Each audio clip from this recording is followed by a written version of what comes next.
And so here we all are, ready to get going in this good day.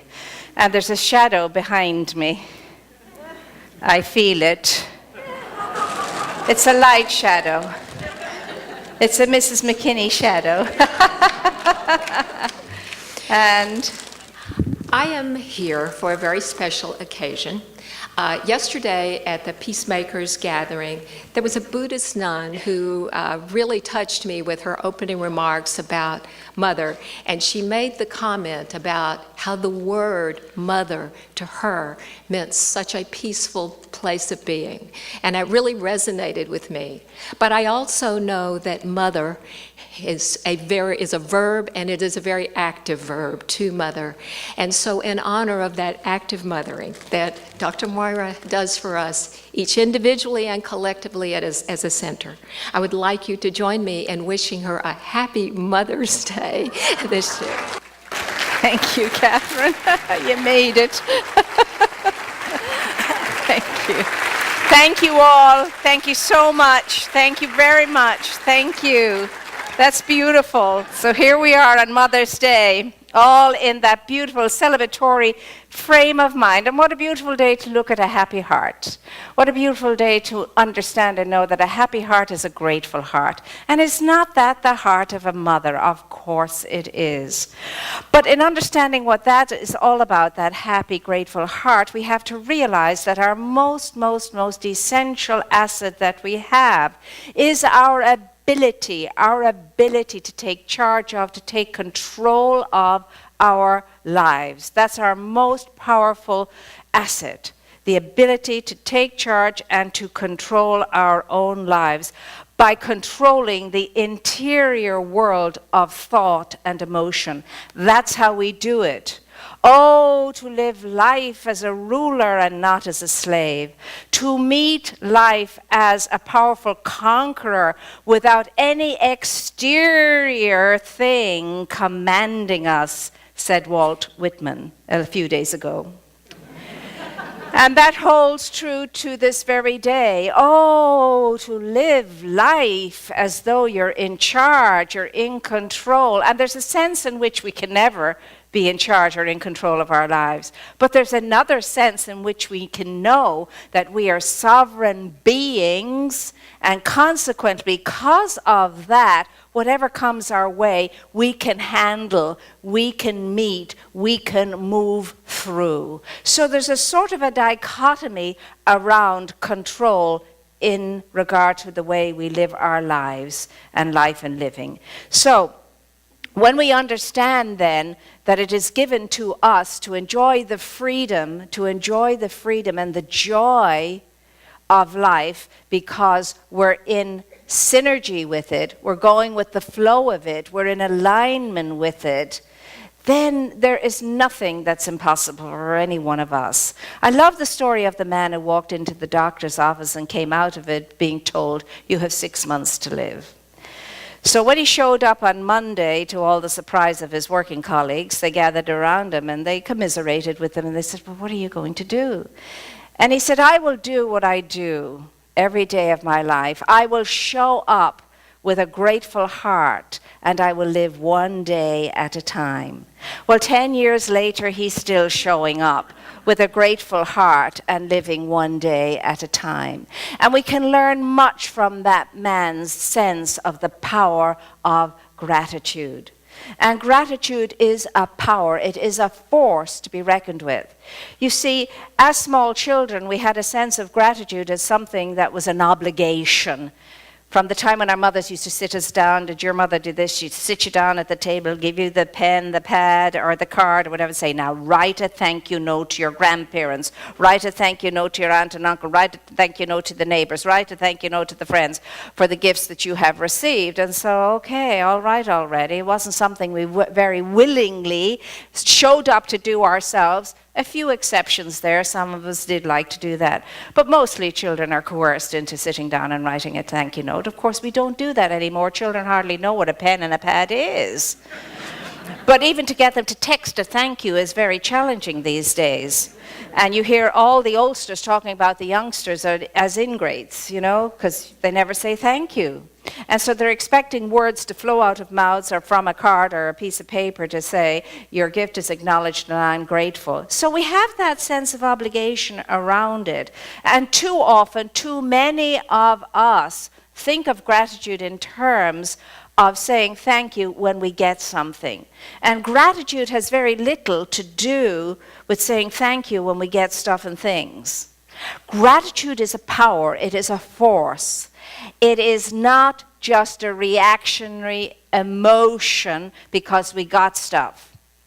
It is a power, it is a force that is causative.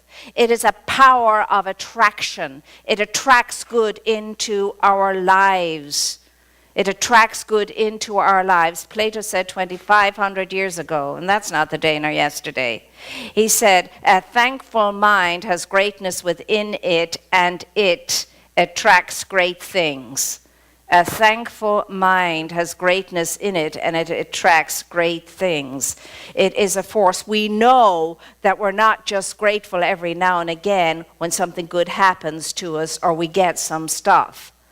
It is an attitude, it is an energy, it is a power, it is a presence, it is a force that you and I can assume every moment of every day and just live in a whole state of gratitude, gratitude, gratitude.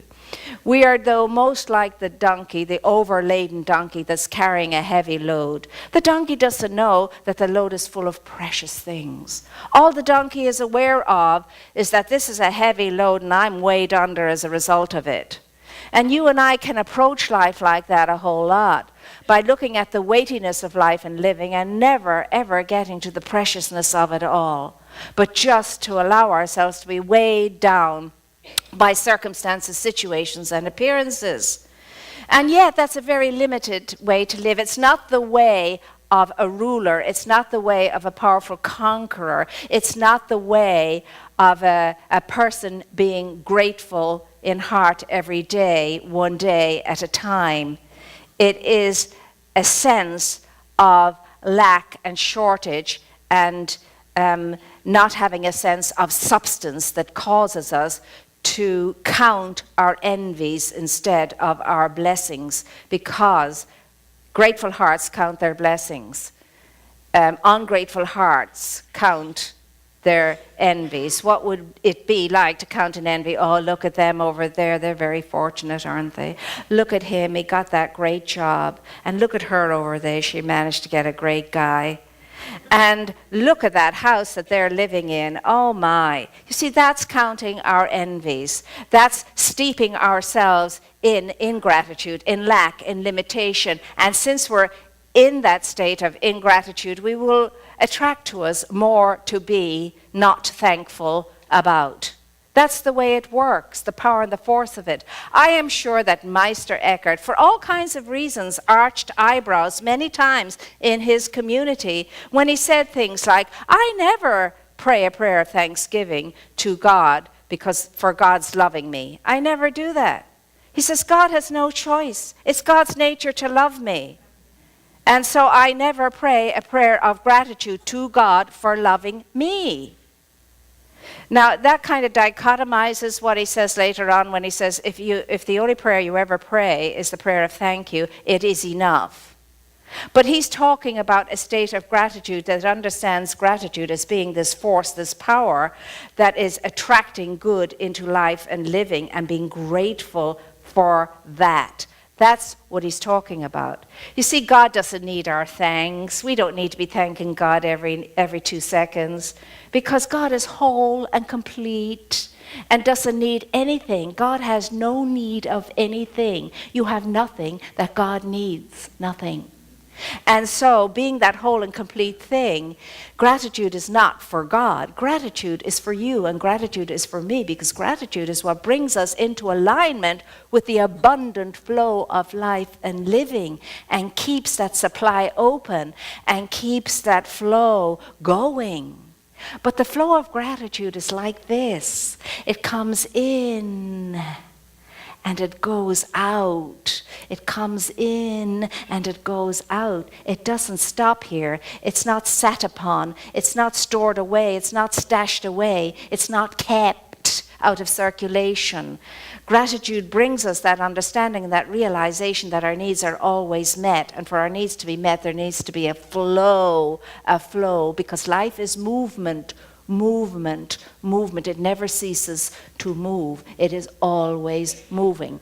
Interestingly enough, there was this missionary who went to Africa, and he studied certain different cultures in Africa. And there was one particular culture, one particular group of people that he studied. And he was fascinated by the fact that they were poverty-stricken, but surrounded by other cultural groups that were thriving and flourishing. And he wanted to get on the inside of that. And after many years of study and many years of living amongst the people from time to time, he realized that in their language there was no word for gratitude. No word that would convey gratitude or thanks at all.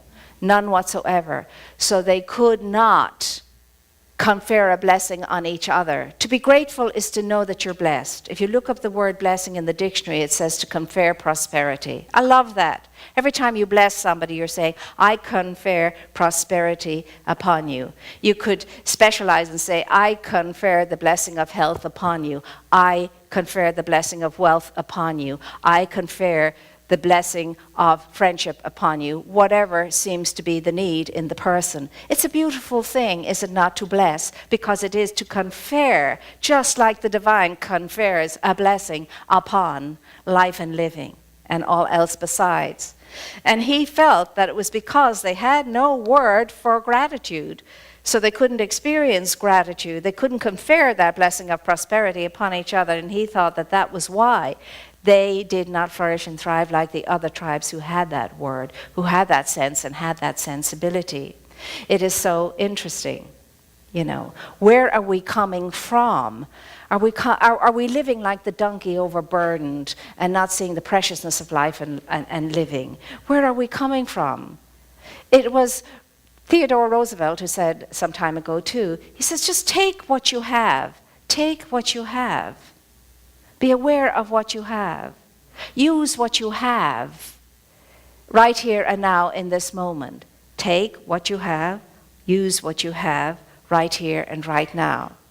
And I would add, do that in a grateful manner, in a grateful way, and see how everything expands and grows around you that is good, that is whole, that is wholesome.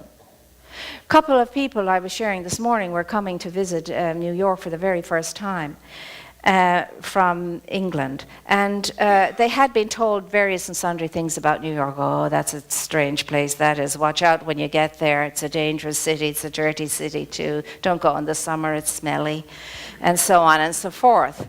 And so they came, but the people that they were visiting caught a sense of that, and they were wise. The very first day they were there, they took them up to one of the highest buildings in New York so that they could have a scenic view of New York. It happened to be a gorgeous day, a clear day, beautiful day.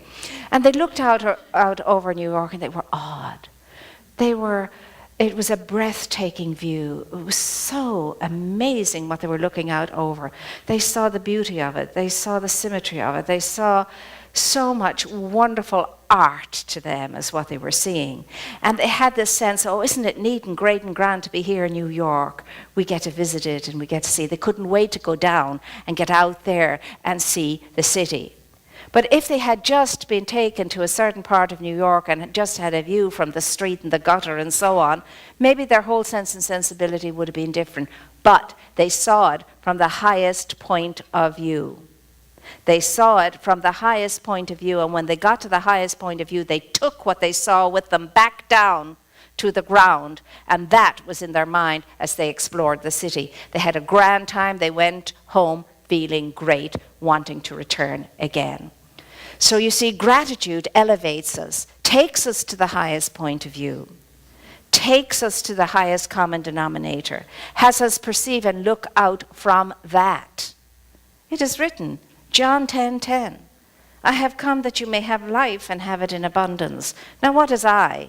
It's the great I am. It's the great power. It's the great substance, divine providence, divine substance that is within you and that is within me, so that you and I can have a life of abundance and our joy may be complete if we know it, recognize it, and live from that, with that thinking, with that feeling, absolutely empowering us so that we can indeed command the law of life to bring through us its good that it desires to bring through us anyway.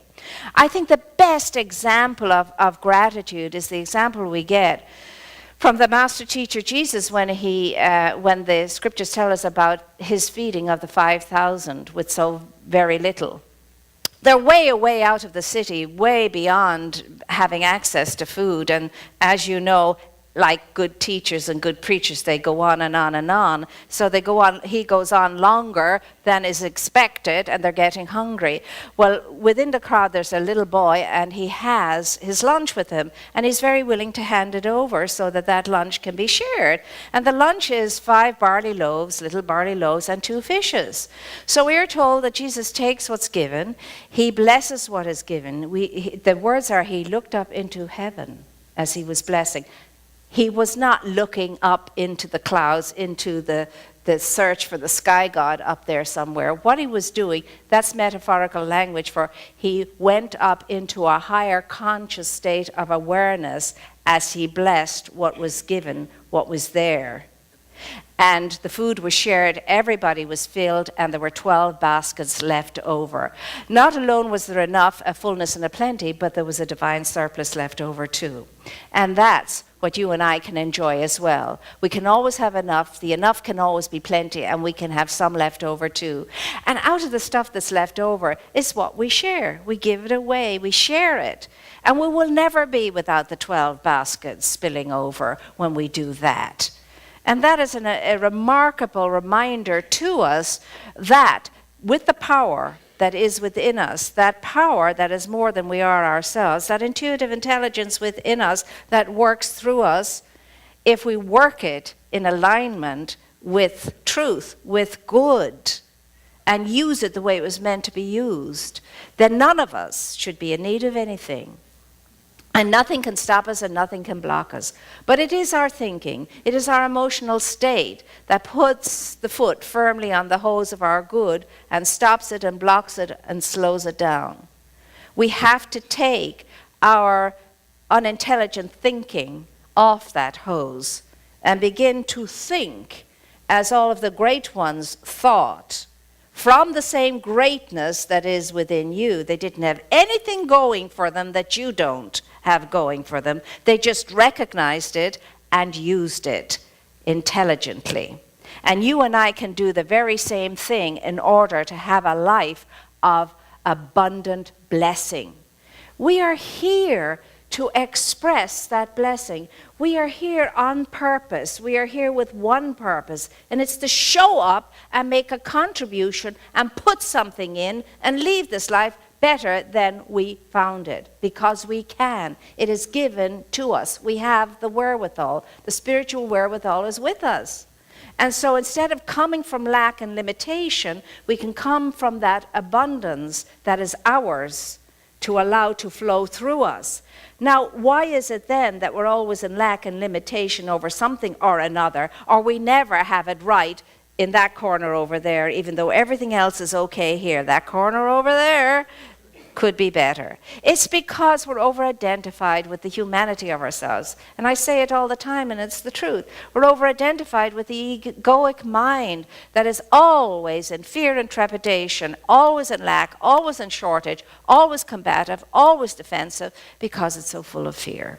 That is why. And it'll remain like that until it's introduced to the center core of our being, the interior, essential self of ourselves. Until it is introduced to that, until it meets up with that and understands that it's there to take care of it and to soothe it and to calm it and to balance it out, then we are always going to be in lack and limitation and in fear and anxiety, and we're always going to be burdened like the donkey that's carrying too heavy a load. Always. And we'll never know what it is to be a ruler in our own lives. We'll never know what it is to be that powerful conqueror.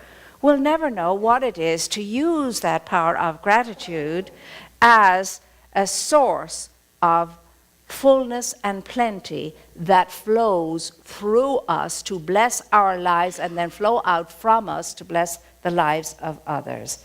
The flow doesn't stop when it comes to you. It's supposed to keep going and flowing out from you to bless others. Why? Because I am as life is, as spirit is, as the divine is, as the infinite is. I am the givingness of life back onto itself. It's my nature to be that. That is my essential self. And if I'm not true to my essential self, I'm never going to be happy. I'm never going to be contented. And there'll always be some kind of lack in my life and living because I've stopped the flow. I've stopped the action of that flow. I am not allowing it to complete its motion by coming in and going out, coming in and going out as a blessing. So I am indeed created to be that blessing. I have to understand that I first bless myself. I bless myself. And in that blessing then, the blessing goes out from me to be a blessing upon all else besides. In the Catholic Church, we blessed ourselves gazillions of times every day. We blessed ourselves like this. This comes from an old, very ancient Hindu tradition of taking the light from the crown chakra down into the heart and sending it out in all directions. Not many people know that. That's the power of it. That's the power of it. It's not just a gesture that means nothing much or is not doing much for anybody. Oh, done in the right understanding, it's taking that divine wisdom down into the heart to be blessed as the givingness of life back onto itself and being sent out to all corners of the world of life and of living. That's who we are. That's what we are. We are the givingness of life back onto itself. Do we understand that? That it is ours to give. It's ours to bless, to confer prosperity on others, on another. That's what it is to bless. When I bless, I confer prosperity upon something or someone else. And when we're not doing that, we're not in step with our true nature. So we cannot be happy. We're disjointed. We're at odds with ourselves and each other and so on. Because we're not living according to our essential nature. And when we live according to our essential nature, all is well, all is very well, no matter what. And simply it just says to us, whatever crosses your path, whatever the challenge is, if you come from that essential self, if you live in a state of the grateful heart of gratitude, you'll have a happy heart, you'll be content, and whatever it is that needs to be provided will be provided when you know it, when you recognize it, and when you allow it. And it's all yours, it's all mine for the allowance. So this week we get to ask ourselves the question, who is it, what is it that rules my life? And the next question is, do I have a happy heart? Do I have a grateful, happy heart? Those are the questions we're asking ourselves this week. Who is ruling my life? What is ruling my life? Do I have a happy? Do I have a grateful heart? And then to do something about the answers that we receive. And then to do something that transforms us into that givingness of spirit to life. Because that's what we are. If we are not giving, we are going to be absolutely frustrated, because givingness is our nature. We have to keep passing it on and blessing and blessing and sending it out and sending it out and blessing and blessing and blessing and blessing and blessing and blessing and blessing. That's what we're here to do. That's what we're here to be. Now, all of us can do that without adding one other thing to our lives, except the way to think, changing the way we're thinking, so that we can change the way we're feeling, so that we can change the way we're acting, because that's how it works. Because feeling follows thought, and action follows thought and feeling. That's how it works. So it's given to you and it's given to me this week to make the decision. Am I or am I not in charge of the interior state of my life of thought and emotion? Are you ready to take that on this week? Are you ready to look at that and make sure that you are the one that's in charge of your own thought and emotion? Are you ready? Are you ready to look deeply at yourself and say, could I honestly say that I have a happy, grateful heart? Are you ready? Yes. Are you ready to recognize that you are a blessing? Yes. That you have been blessed? Yes. And that you have the power to get out there and bless every living thing and everyone? Yes.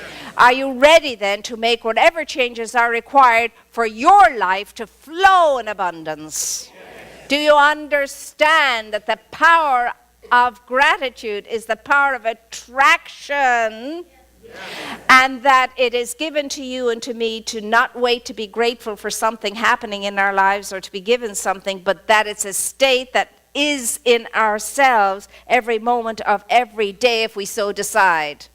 And that out of it good flows. And that your good is yours and you're supposed to have it.